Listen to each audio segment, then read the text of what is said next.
మత్తయి సువార్త 14వ అధ్యాయం 13 నుండి 21 వచనాల వరకు దీనిలో యేసుక్రీస్తు ప్రభువారు చేసినటువంటి అద్భుతాలు ప్లస్ ఇక్కడ ఒక బహిరంగ సభ ఒకటి జరిగింది. ఆయన అప్పటికి మీరు చూస్తే అప్పటికి ఆయన చాలా దాని ఉన్నాడు. ఎందుకు అంటే ప్రజల మధ్యలో అద్భుతాలు చేస్తే లేకపోతే ఏదైనా సమాజ మందిరంలో అద్భుతం చేస్తే ఆయనను ఎలాగైనా హింసిద్దాము, ఎలాగైనా ఈయనని బాధ పెడతాము, ఏదో ఒక విధంగా ఈయనని ఇబ్బంది పెడదాం అనేటువంటి మనసుతో వారు చాలా విధాలుగా ఆయన హింసిస్తూ ఉన్నారు. నేను వాస్తవంగా నిన్నటి వరకు లేకపోతే 11, 11:30, 12 వరకు రాత్రి ఈ మాటల మీద నేను ధ్యానం చేస్తూ ఉన్నాను.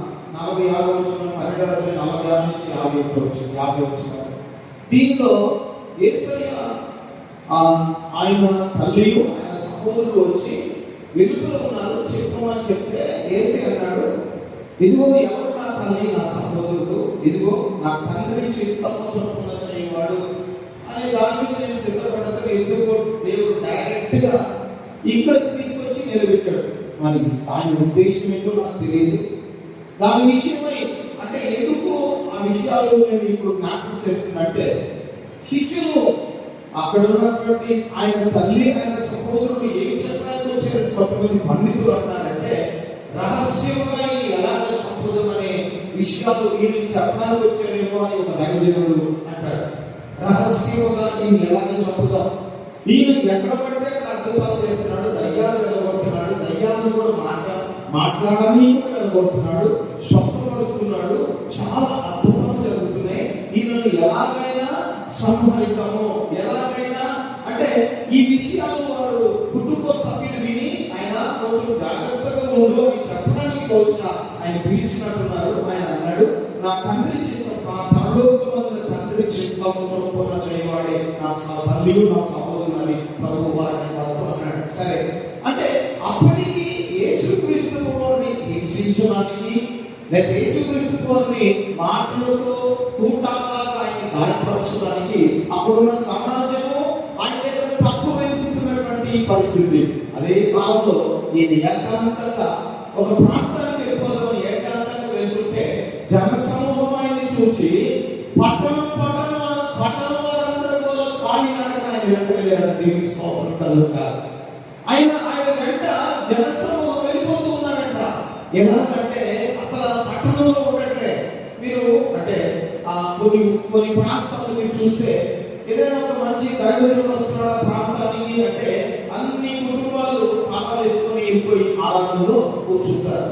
అంటే ఆ ఆరాధనలో పాల్గొనాలి అనేటువంటి ఆశ ప్రజల్లో వాస్తవమే. యేసుప్రభువారు ఆ దినములలో పరిచయం చేస్తున్న కాలంలో పట్టణంతో మొత్తం ఖాళీగా ఏకాంతంగా ఆయన ఉన్న ప్రదేశానికి వెళ్ళిపోయారట. ఇంకొద్దు ఆయనతో ఉండమనేటువంటి ఆ ప్రజలు ఆ అరణ్య ప్రాంతంలోకి వచ్చి ఆయనతో కలిసి కొంత సమయం కొన్ని గంటలు ఆయనతో గడుపుతున్నారు. ఇది యేసుక్రీస్తు ప్రభువారు వారు ఎంతగా యేసయ్య కొరకు వారు వేచి ఉన్నారు అనే విషయాలు మనం ఎక్కడ చూస్తున్నాం. ఆయన గురించి వారి విషయం 14 వచ్చి ఒకసారి చదువుతున్నా. ఈ 14 వచ్చి వారి మీద కనికరపడి వారి మీద ఏం పట్టాడు అనగా మత్తయి సువార్తికుడు రాస్తున్నాడు. ఇది 3 సువార్తలో రాయబడినటువంటి బహిరంగ సువార్త పరిచయం. ఇది మత్తయి సువార్త 14వ అధ్యాయంలో 13వ వచనం నుంచి 21వ వచనం వరకు ఉంది. మార్కు సువార్త 6వ అధ్యాయం 31వ వచనం నుంచి 44వ వచనం వరకు ఉంది. లూకా సువార్త 9వ అధ్యాయం 10 నుంచి 17వ వచనాల వరకు ఈ 3 సంఘటనలు ఒకే విషయాన్ని జ్ఞాపకం చేస్తున్నాయి. దీనిలో ఆయన గురించినటువంటి మాట ఇంట్రడక్షన్ అయితే మొదటి మాట ఏమని రాస్తున్నాడు మత్తయి సువార్త, వారి మీద కనికరపడి. ఎందుకు ఈయన వారి మీద కనికరపడాల్సి వచ్చింది? మీరు ఒక్కసారి వెనక్కి వెళ్ళి 9వ అధ్యాయంలో మనం చూస్తే 9వ అధ్యాయంలో ప్రభువారు ఆయన వారి మీద ఎందుకు కనికరపడాల్సి వచ్చింది అంటే 9వ అధ్యాయము 35, 36 వచనాలు యేసు సమాజ మందిరంలో బోధించు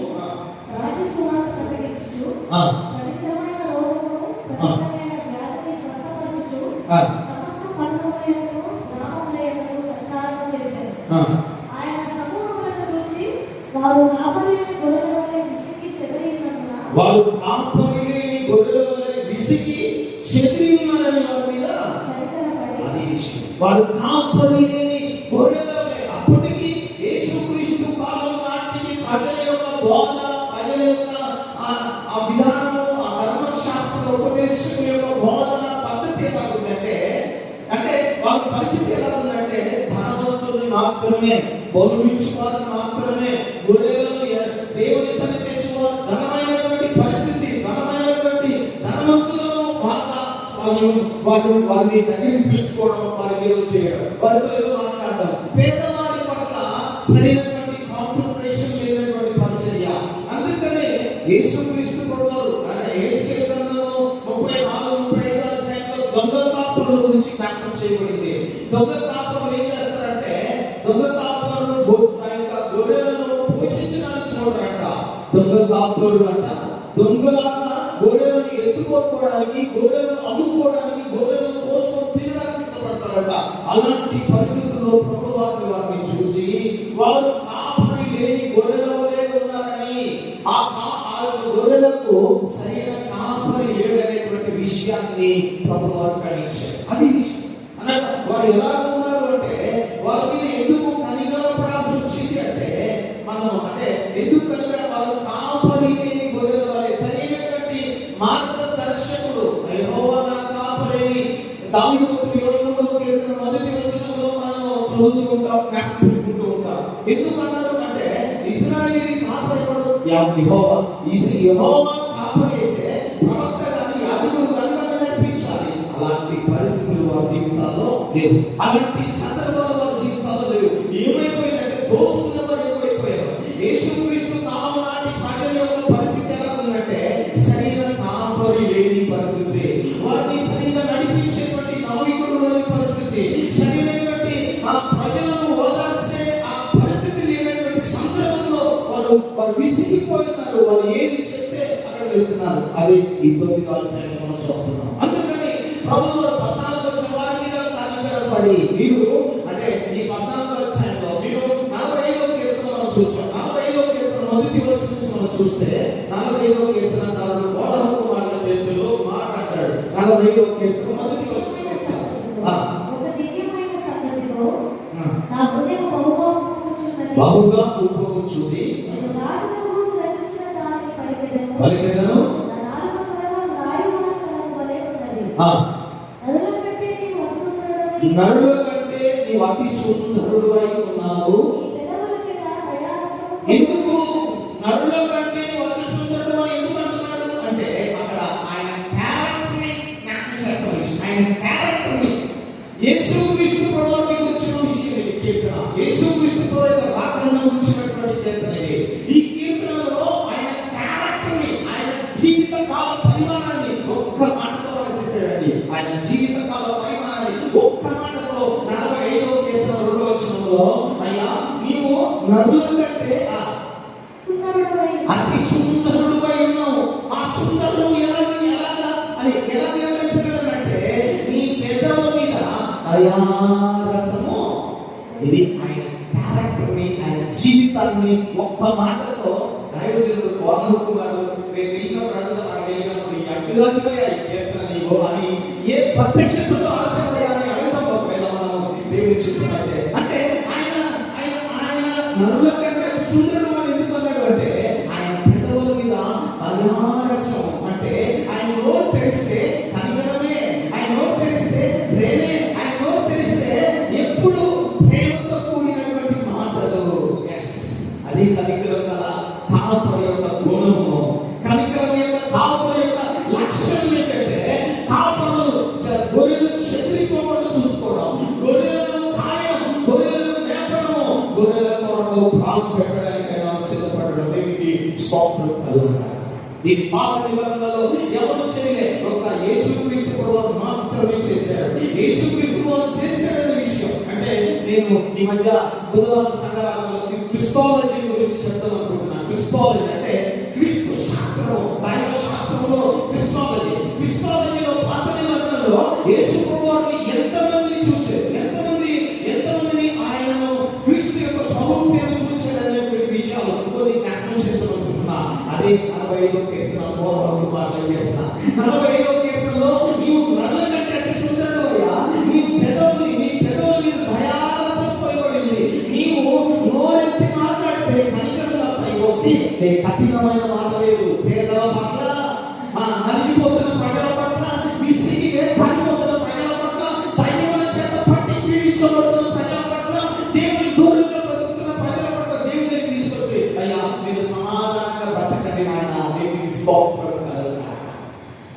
ప్రియమైన దేవుని బిడ్డలారా, ఆయన ఎంత ప్రేమతో ఈ మాట, అంటే మత్తయి సువార్తికుడు ఎందుకు ఈ మాట రాశాడు అంటే ఆయన ఉద్దేశం ఏంటంటే వాస్తవమే. యేసు క్రీస్తు వారు ఈ యొక్క 14వ అధ్యాయంలో ఆయన కనికరపడి అనే మాట రాశాడు. ఆ కనికరపడ్డ దేవుడు ఎటువంటి వాడంటే ఆయన జీవిత కాలం అంతా కూడా ఆయన గొర్రెల మీద ప్రేమ చూపించాడు. స్వస్థపరచడానికైనా, స్వస్థతను ఇవ్వడానికైనా, ఏ కార్యం చేయడానికైనా, ఏ విషయంలో అయినా తను ఆయన ప్రత్యక్షపరచుకోవడానికి, చూపించుకోవడానికి ఇష్టపడ్డాడు. అందుకని ఆయన గురించి రాస్తూ ఆయన ఏకాంతంగా వెళ్తే ఆయన వెంట ప్రజలు దేవునికి స్తోత్రం కలుగుగాక. ఆయన వెంట ప్రజలు చాలా మంది వెళ్ళారు. దేవునికి స్తోత్రం కలుగుగాక. అంత మాత్రమే కాదు, ఆయన వారి మీద కనికరపడి ఏం చేసేదంటే అనేకులను స్వస్థపరిచాడు. ఎందుకు అంటే మీకు ఒక విషయాన్ని నేను ఇప్పుడు మీకు ఒక విషయాన్ని జ్ఞాపకం చేస్తున్నా. మొదటిది అంటే దీంట్లో ఈ యొక్క కనికరపడ్డ విషయంలో ఆయన విషయమై జ్ఞాపకం చేస్తూ ఒక మాట అంటాడు. భగవద్గీతలో మొదటి అధ్యాయం 3వ వచనం ఒకసారి చదువుతామండి. ఒకసారి భగవద్గీతలు మొదటి అధ్యాయం 3 వచనాలు.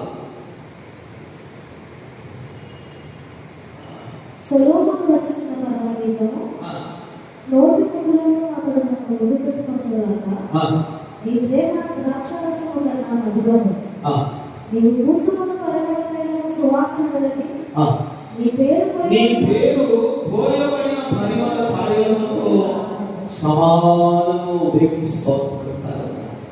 ఈ భగవద్గీత రాసిన సొలొమోను జ్ఞానం చూడండి. నీ పేరు పోయబడిన పరిమళ కాయలతో సమానము, కన్యకులు నిన్ను ప్రేమించుదురు. దేవునికి స్తోత్రం. ఎందుకంటే కాపరి లేని గొర్రెల వలె విసిగి ఉండగా, కాపరి లేని గొర్రెల వలె వారు ఎవరు అద్భుతాలు చేయకుండా వారి దగ్గర అనేకమైనటువంటి కఠినమైన శాంతి చేస్తున్నటువంటి సమయంలో ప్రభువు వారు మన మీద కనికరపడ్డారు. ఆయన నామం ఎటువంటిదంటే పరిమళ కాయలుగా, ఆయన నోటిలో నుంచి వచ్చిన ప్రతి మాట వారి హృదయాన్ని కట్టింది, వారి జీవితాన్ని నిర్మించింది, వారి జీవితాల్లో నిర్మాణ సంబంధమైన విషయాలలో ప్రభుని సంపూర్ణంగా చూపించడానికి ఆయన ఇష్టపడ్డాడు.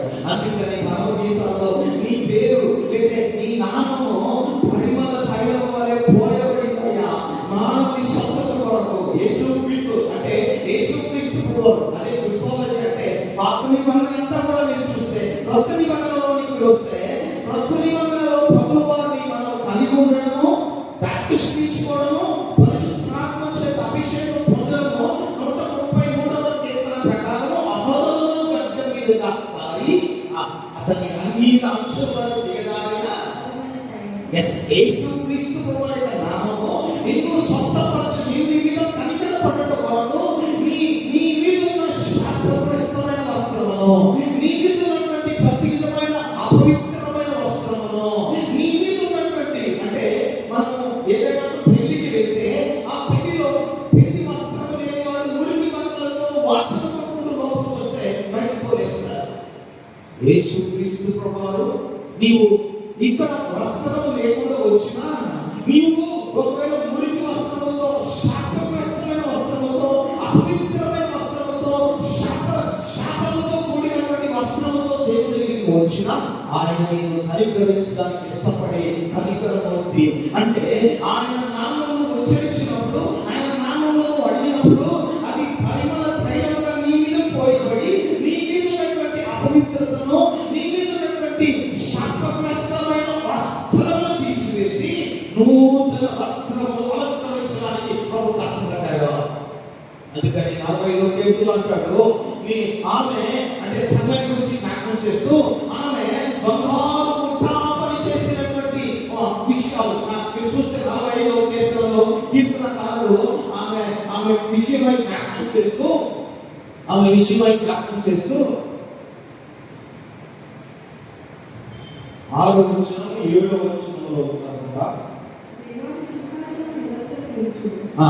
నీ రాజధానిలో దయామయుడవు. ఆ. అందులో ఒకటి ఆ ప్రజలు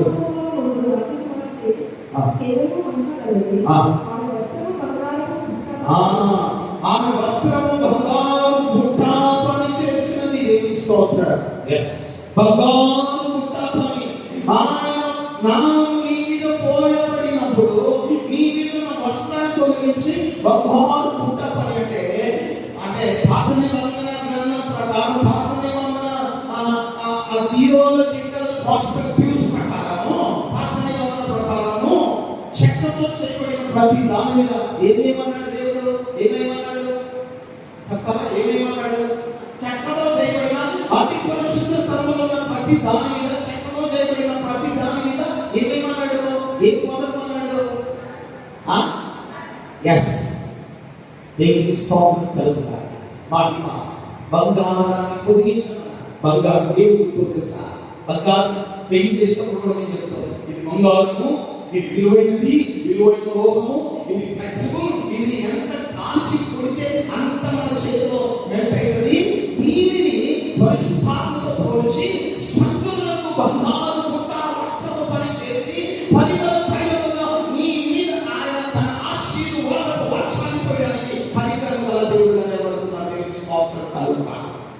ఆయన కనికరం ఏమిటంటే నీ మీద తన కనికరాన్ని చూపించి నీ మీద బొడైన, నీ మీద ఉన్న పవిత్రతైన, నీ మీద ఉన్నటువంటి పనికి మారిన దుష్టమైన ఏదైనా తొలగించి నేను ప్రశస్త వస్త్రముతో నింపి నీ మీద బంగారు బుట్ట వస్త్రం తగిలించి ఇది పరిశుద్ధాత్మతో చేయబడిన బిడ్డ అని ముద్రించడానికి దేశం చేసిన అద్భుతమైన పని. అది ఆయన కనికరం. ఆయన కనికరం అంటే ఆ రోజుల్లో అనగా ప్రత్యక్షంగా అతి పరిశుద్ధతలోని కరుణాపీఠాన్ని ముట్టుకోవాలి అంటే అతి పరిశుద్ధతలోకి ప్రవేశించే యాజకుడు ప్రధాన యాజకుడు మాత్రమే. ప్రధాన యాజకునికి యేసుక్రీస్తు ప్రభువారి కాలం నాటికి 6 వారాలు మాత్రమే పరిచర్య వచ్చింది. అది జకర్యా గారు చేస్తున్నటువంటి పరిచర్య. 6 వారాల పరిచర్య వచ్చింది. ఒక కుటుంబానికి ఒక్కొక్క వ్యక్తికి సమీపించే కాదు. 6 వారాల అతి పరిశుద్ధతలో పనిచేసేటప్పుడు అంటే ఆ యొక్క ప్రత్యక్ష లోపల ఉన్నటువంటి కరుణాపీఠాన్ని ముట్టుకొని అయ్యా ఈ ధన్యత నాకు ఇచ్చినందుకు కరుణ. ఎందుకంటే ఈ ప్రత్యక్ష గుడారము పైన లేకపోతే ఆ ప్రత్యక్ష గుడారంలో ఉన్నటువంటి ఆ యొక్క బలిపీఠము లేకపోతే ఆ కరుణాపీఠము ముట్టుకోవడానికి నాకు కృపణించడం ఇది ఎలాగైతే అలంకరించబడిందో నేను కూడా మీ దగ్గర అలంకరించబడడానికి సహాయము. అంటే దేవుని యొక్క ఆత్మతో మనం నింపబడినప్పుడు ఆయన కనికరం మన మీదకి వచ్చినప్పుడు పరిశుద్ధాత్మ దేవుడు ఆయన కనికరంతో పోయబడిన పరిమళ తైలముగా నీ మీద పోసి నిన్ను ఆయన స్వరూప్యంలోనికి మార్చుకోవడానికి ఆయన ఇష్టపడుతున్నాడు. అది ఆయన ఉద్దేశం. ఆయన కనికర పాఠం అంటే ఏదో కనికర ప్రకారం చదువుకుంటూ వెళ్ళిపోవడం కాదంట. ఆయన ఎంత కష్టపడ్డాడో మీరు వెనక్కున్నటువంటి మాటలు బట్టి నేను అందుకే అన్ని నామముల కంటే పైనామము యేసుక్రీస్తు నామాన్ని గురించి జ్ఞాపకం చేయబడింది. రెండోది ఇక్కడ ఆయన జ్ఞాపకం చేస్తున్న విషయం. సరే, నేను రెండో మాటలో చేస్తున్నా వారిని స్వస్థపరచను అనే మాట కూడా ఆయన మొదటి కనికరపడ్డాడు. రెండోది వారిని స్వస్థపరచను. స్వస్థత మీద మాట్లాడే దాగలేరు చాలా మంది ఉన్నారు. నేను మాట్లాడలేదు. స్వస్థత అవసరమే, కానీ స్వస్థత ఎలాగ పొందుకుంటా? స్వస్థత అనేది నేను ఎలాగ చేరుకొని శారీరకమైన స్వస్థత అవసరమే, ఆధ్యాత్మికమైన స్వస్థత అవసరమే. స్వస్థత అనేది నీ జీవితంలో దేవుడు నీకు ఇచ్చిన గొప్ప భాగ్యము. స్వస్థపరిచే దేవుడు ఎటువంటి వాడు? ఒకసారి మీరు ఒకసారి చూస్తే మత్తయి సువార్త 9వ అధ్యాయంలో ప్రభువారు అన్నాడు మత్తయి సువార్త 9వ అధ్యాయం 12-13 వచనాలు ఒకసారి చదువుదామా?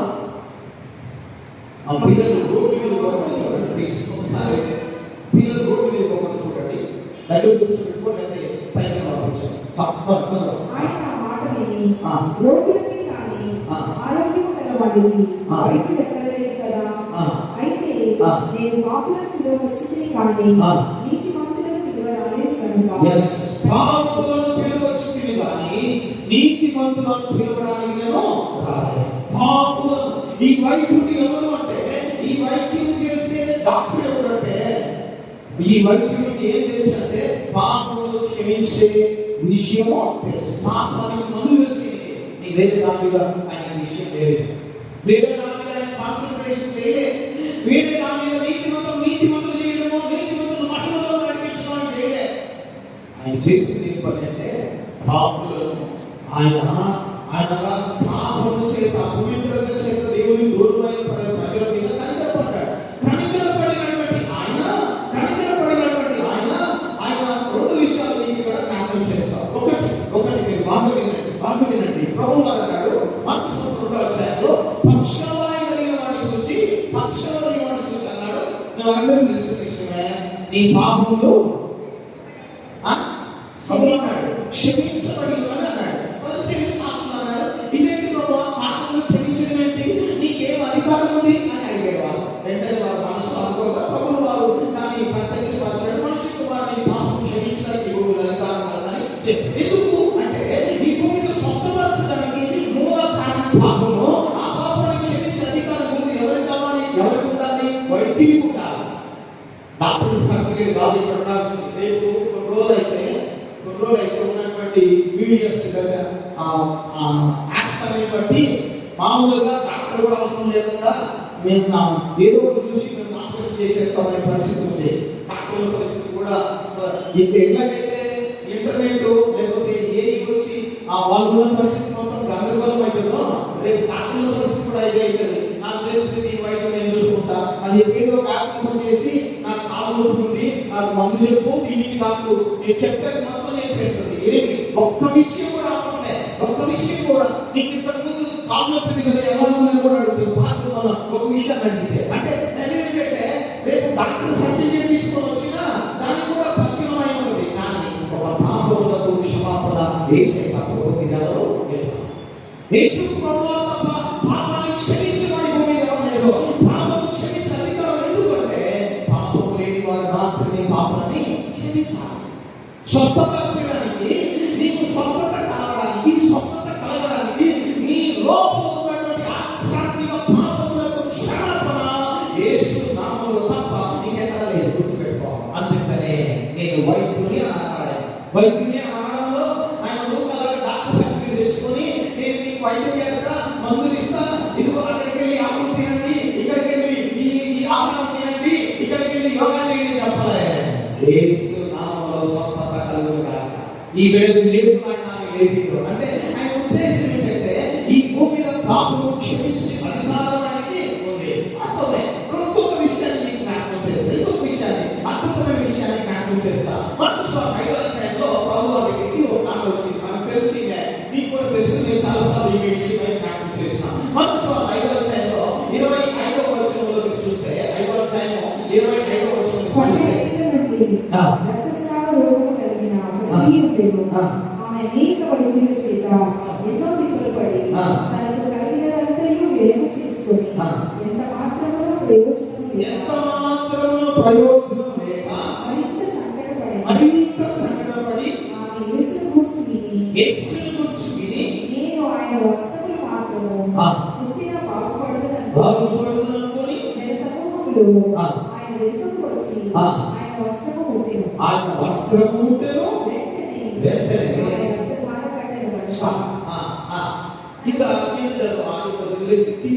అమ్మ అప్పుడు ఆయన మాట్లాడిన మాట కుమారి నీ విశ్వాసమును స్వస్థపరచు. అందుకు ఆయన కుమారి నీ విశ్వాసము నిన్ను ప్రేమైన దేవుడా. అక్కడేమో పాపము క్షమించబడుతుంది అన్నాడు, ఇక్కడేమో నీ విశ్వాసమే నేను సంగమా గుర్తుపెట్టుకోండి. ప్రభువు దగ్గరికి వచ్చినాము. ప్రభువా, నా వెనకలో ఉన్న రోగానికి కారణం పాపమైతే క్షమించు. ఒకవేళ నా వెనకలో ఉన్న ప్రతి శాపానికి కారణం ఏమైనా ఉంటే నేను ఒప్పుకొని నీతో సమాధాన పడేలాగా నేను ఒప్పుకోవడానికి సహాయం చేయకపోవాలి. నేను చెప్పేది ఏంటంటే నేను ఆయన స్వస్థపరచడానికి సిద్ధమైన దేవుడు. నీ కుటుంబంలో ఆర్థిక పరిస్థితి అయినా కావచ్చు, నీ కుటుంబంలో విడుదల పరిస్థితి అయినా కావచ్చు, నీ కుటుంబంలో శారీరకమైన అనారోగ్యమైన కావచ్చు, ఏ పరిస్థితి అయినా నీవు దేవుని దగ్గరికి వచ్చి ప్రభువా నేను ఈ డాక్టర్ దగ్గరికి మనం వెళ్ళేవాడి, ఏమండి డాక్టర్ గారు నాకు ఏదో మందులు ఏంటి, నేను నాకు ఏదో రోగం వచ్చింది ఏంటంటే సరిపోతా, ఏం నొప్పి చెప్తే ఏం బాగలేదని చెప్తే మందులు ఇస్తానంటాడు. అంటే జ్వరం వచ్చింది అని చెప్పినప్పుడు ఆ జ్వరానికి సంబంధించిన విషయాలు రాత్రి ఏదైనా ఎందుకు వచ్చింది, ఎప్పుడు వచ్చింది, ఎలా వచ్చింది అంటారు. లేదా కడుపు నొప్పి ఎప్పటి నుంచి వచ్చింది, ఎక్కడ వచ్చింది, కడుపు నొప్పి పని వచ్చిందా, కింద వచ్చిందా, తడివి చూసి ఏమేమి ఉందో చూస్తారు. ఈ భూమి మీద వైద్యులే ఇన్ని విషయాలు అడిగితే మరి నీ వెనక ఉన్న రోగాలతో, అపవిత్రతతో, ధనహీనతతో, అంటే అపవాదతో, నీ లోపల నీ ఇంటిలో ఉన్న ప్రతి దానికి ప్రభు దగ్గరికి వచ్చి నువ్వు పంచుకోకపోతే నేను స్వస్థపరిచే దేవుడు ఎలా పనిచేయగలడు? అది విషయం. నీ లోపల ఉన్న విశ్వాసం రైజ్ అవ్వాలి, నీ లోపల ఉన్న విశ్వాసం అధికం అవ్వాలి, నీ లోపల ఉన్న విశ్వాసము దినదినము ప్రభుని సంతోషపరిచేలా ఉండాలి అంటే మొదట నీ పాపమును ప్రభు దగ్గరికి వచ్చి ఒప్పుకో. నువ్వు దేవునితో సమాధానపడు, నీ అపవిత్రతను విడిచిపెట్టు, దేవుని ఆయాసకరమైన క్రియలు విడిచిపెట్టు. ప్రభువా ఈ విషయంలో నేను లేవలేకపోతున్నానయ్యా, ఒకవేళ నేను నీ దగ్గరికి వచ్చి వస్త్రము చెప్పుకుంటే చాలు ప్రభువా. వాస్తవమే, నేను పోయిన వారం ఇదే ఆరాధనలో పోయిన వారం ఆరాధన చేస్తుంటే ప్రభు మౌకరించాను. సరే ప్రభా మౌకరిస్తుంటే ఆయన సన్నిధి ఇక్కడ ప్రత్యేకంగా వాస్తవం చెప్తున్నారు. అంటే ఆయన వస్త్రము ముడితే బాగుపడదు అనుకున్నటువంటి ఆమె యేసయ్య సంచరించాడనే విషయం నువ్వు తెలుసుకుంటే, నువ్వు గ్రహిస్తే, కళ్ళు మూసుకొని ఆయన స్పర్శను ఒకసారి అనుభవిస్తే ఆయన నీ లోపల ఉన్న శాపాన్ని, నీ లోపల ఉన్న అస్వస్థతను, బలహీనతను, ప్రార్థన చేయని కూడా ఆపుతున్న ప్రతి దురాత్మ శక్తుల సమస్త దోషాలను విడిపించిన అద్భుతమైన దేవుడా. నీ కష్టం వచ్చింది, ప్రభు దగ్గరికి వచ్చి ఏం చెప్పాలి? ప్రభా నా కష్టం వచ్చింది చెప్పుకోవడానికి కొంతమంది కుదరట్లేదు. నీకున్నటువంటి బలహీనతలు చెప్పుకోవడం మనుషులతో చెప్పుకోవద్దు, ప్రభుతో చెప్పుకో. ప్రభా ఈ విషయంలో నేను గొప్ప కూలిపోతున్నానయ్యా, ఈ విషయంలో నేను ముందుకెళ్ళలేకపోతున్నానయ్యా. నీ విశ్వాసము నీ లోపల ప్రభు దగ్గరికి వచ్చి స్వస్థపరిచేలాగా నీకు ప్రభు దగ్గరికి వచ్చి నీ విశ్వాసపూర్వకమైనటువంటి విషయాలు ప్రభుత్వం ఎప్పుడైతే నువ్వు సమాధానపడడానికి ఇష్టపడతావు ఆయన ఖచ్చితంగా అంగీకరిస్తాడు.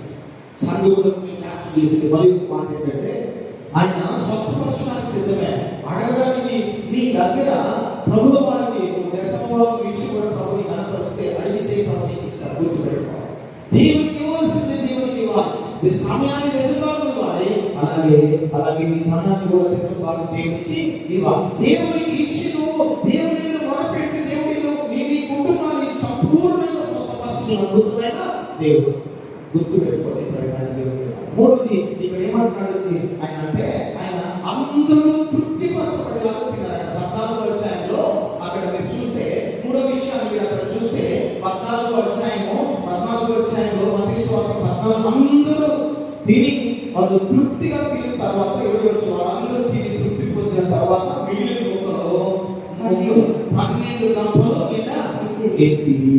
అది ఆశీర్వాదం ఏంటంటే తృప్తిపరచబడ్డాము, ఇంకొకరికి మిగిలి ఇంకొకరికి అందజేయండి. నువ్వు మాత్రమే కొంచెమే ఇస్తారు. పిల్లలు ఈ మధ్య చాలా మంది చూసిన కొంచెమే కొంచెం తీసుకొని కొంచెం పక్కనోళ్ళకి ఇస్తారు. ఇది విషయం. నువ్వు తినడం కాదు, పక్కనోళ్ళు కూడా కొంచెం టేస్ట్ చూస్తే బాగుంది కదా. నాకు వ్యక్తిగా ఎవరైనా అలా చేస్తుంటే నాకు అనిపిస్తుంది, అబ్బా ఈ పిల్లోడు ఎంత మంచోడు, లేకపోతే ఈ బిడ్డ ఎంత మంచిదో.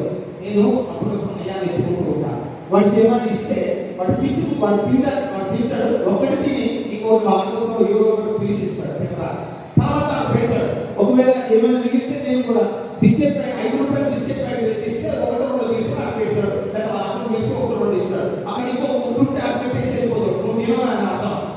అంటే కొంతమంది పిల్లలకు తను తినిన తర్వాత ఇంకొకరు తినాలి అనే ఆశ. ఉన్న సంపూర్ణత సంఘానికి అంటే నువ్వు మాత్రమే తృప్తిపరచబడడం కాదు, నీ పక్కన కూడా తృప్తిపరచబడితే మిగిలిన మొక్కలు ఇంటికి కూడా తీసుకువెళ్తారు. అందుకే 12 మంది శిష్యులకు మా ముక్కలను 12 గంపలు తెచ్చుకోకూడదు ఆయన. ఎందుకంటే మీరు అనుకుంటున్నారు ఇంతమందికి నేను భోజనం పెట్టానని, ఇంతమందికి నేను తృప్తిపరచలేనని, ఇంతమంది తిని తృప్తిగా నేను చేయాలనుకుంటున్నారు. కానీ నేను చేయగలిగిన దేవుడు దేవుని కుమారుడైన యేసుక్రీస్తు ప్రభువా. నీ జీవితంలో అటువంటి తృప్తిని ఇవ్వగలిగిన దేవుడు, నీ జీవితంలో పాపము క్షమించగలిగిన దేవుడు, నీ జీవితంలో నీ లోపల ఉన్న ప్రతి రోగాన్ని క్షమించి ప్రతి బలహీనత నుండి విడిపించగలిగిన సమర్థవంతమైన దేవుడు, స్వస్థపరిచి ఆయన సన్నిధిలో సంపూర్ణంగా కన్నీటితో ప్రార్థన చేస్తున్నందులోని ఆశీర్వాదాన్ని పొందుకొని ఆయన సన్నిధిలో సంపూర్ణమైన దీవెనలు పొందుకోవడానికి అర్హతనిచ్చే అద్భుతమైన కనికరము కలిగిన యేసు క్రీస్తు ప్రభువు యొక్క నామములో మనందరం వచ్చే ప్రభువా నన్ను బాగు చేయి. అందులో లేచిన వాడు ప్రభు సన్నిధిలో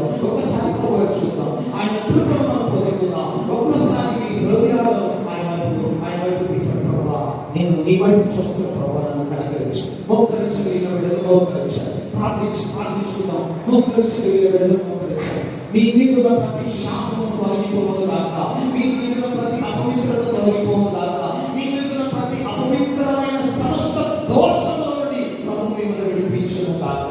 ప్రభువా నన్ను జ్ఞాపకం చేసుకో. ప్రభు దగ్గర నీవు అప్పగించుకొని ప్రభువా నన్ను క్షమించున్నాను. నువ్వు ప్రభు దగ్గర నీ పాపములు ఒప్పుకొని దేవునికి ఈరోజు సమాధాన పడితే నేను స్వస్థపరిచే దేవుడు నీ మీద తన పరిమళ నామమును నీ మీద పోసి నిన్ను స్వస్థపరిచి నిన్ను తృప్తిగా బ్రతకడానికి అనేక విధంగా సాక్షిగా నిలబెట్టుకోవడానికి ఆయన ఇష్టపడతాడు. మోకరించగలిగిన బిడ్డలు ప్లీజ్ మోకరించగలిగిన బిడ్డలు మోకరించాలి. మీరు ప్రభు దగ్గర సిగ్గుపడాలి. ఎవరికో చూసి నేను ఎవరు చూస్తున్నట్టు ప్రభు దగ్గర మాత్రమే మీరు ప్రభువు చూడండి, మనుషులు చూడండి. ప్రభు నన్ను జ్ఞాపకం చేసుకో, నీ వైపు చూస్తున్నాను. నన్ను బాగు చేయాలి. నా జీవితంలో ఉన్న ప్రతి ఆశ్చర్యమైన విషయాల నుండి నన్ను విడిపించి నన్ను జ్ఞాపకం చేసుకో. ప్రభు చూద్దాం. ఆయన కృప ఆయన కలిగి మన మీద ఆకబడుతున్న దాకా ఆయన కృప వాత్సల్యత మనకి ప్రభు సంపూర్ణ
అయ్యా ఇది మా ప్రాణాధారమైన మీరు నైనా వెతుకుంటూ నైనా మమ్మల్ని వెతుకుంటూ వచ్చిన ప్రభావ మా మీద ఎంత కనుగొన చూపించిన ప్రభావ నీ కృప కొరకు వందనాలు చేస్తున్నాను.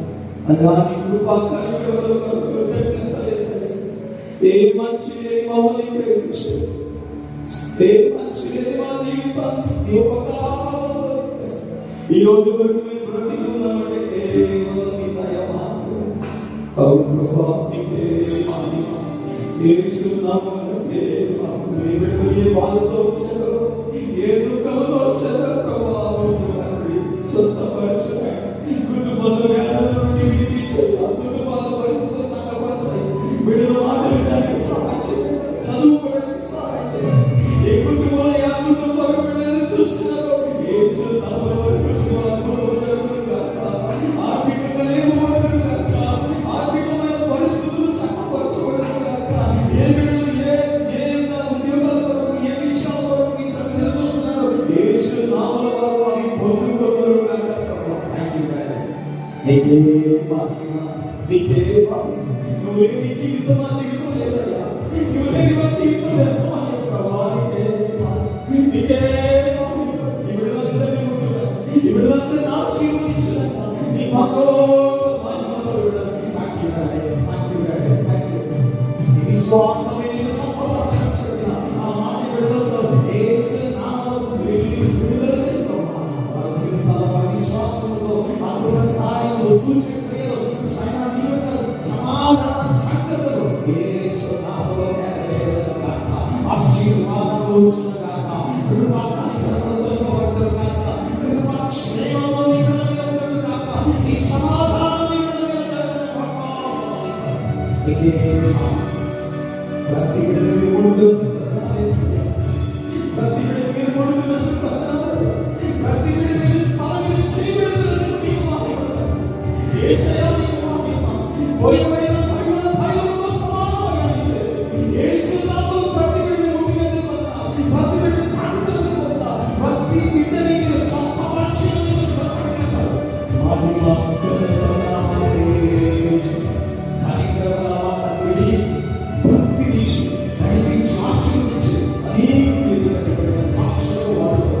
మీరు మాత్రమే మహిమ ఘనత ప్రభావం యేసు క్రీస్తు నామములో వేడుకుంటున్నాము.